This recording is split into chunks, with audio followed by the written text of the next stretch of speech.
Dans cette vidéo, je partage avec vous une notion très importante sur les valeurs cachées de l'accent circonflexe. Si c'est la première fois d'être là, je te souhaite la bienvenue et reste jusqu'à la fin de ce tutoriel pour en tirer profit.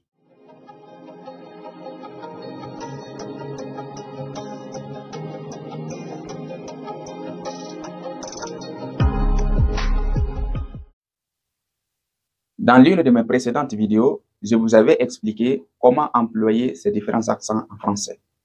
Et aujourd'hui, nous allons nous intéresser particulièrement à certaines valeurs cachées de l'accent circonflexe. En dehors de la modification du son de la voyelle E pour produire le son E, l'accent circonflexe peut être employé pour faire une distinction entre des mots de même orthographe.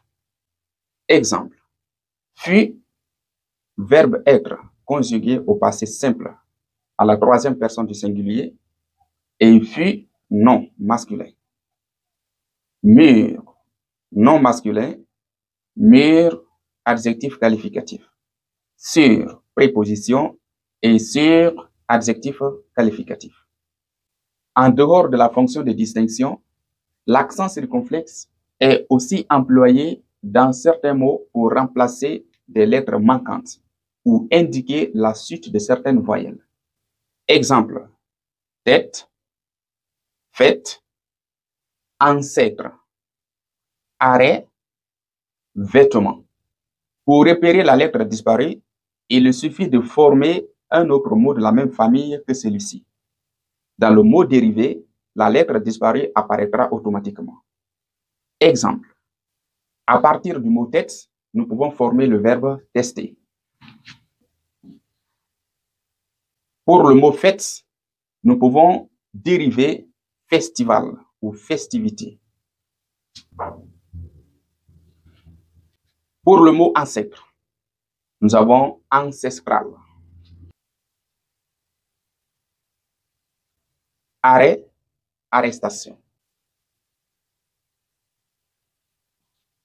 Vêtements, vestimentaire. Dans d'autres cas, l'accent circonflexe peut indiquer la suite d'une voyelle à part la lettre S.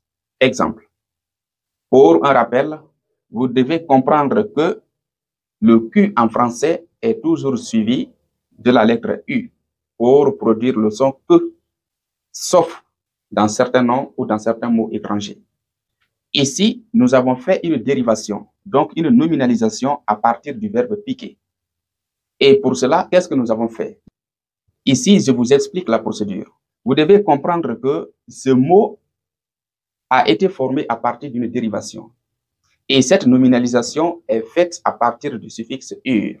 Pour cela, nous devons supprimer la marque de l'infinitif pour ne conserver que le radical. Et quand on le fait, on obtient cette forme-là. En appliquant cette procédure, radical plus le suffixe ur, on obtiendrait piqûre avec deux U. Donc, pour éviter cette confusion, nous allons remplacer une voyelle par l'accent circonflexe pour éviter qu'il les rencontre entre ces deux lettres ici. Ce qui nous permet de maintenir piqûre avec un seul U accent circonflexe. Un autre rappel très important. Selon l'ouvrage de la langue française intitulé Précis de la grammaire française de Maurice Grévis, à la page 8, dans l'ancienne orthographe, le mot bâtir s'écrivait avec S et le mot ase avec EA. Aujourd'hui, ces lettres manquantes sont remplacées par l'accent circonflexe. Si vous connaissez d'autres mots français dans lesquels l'accent circonflexe remplace une lettre manquante, n'hésitez pas à les mettre en commentaire. Merci, c'est tout pour aujourd'hui. On se reprend pour le prochain tutoriel.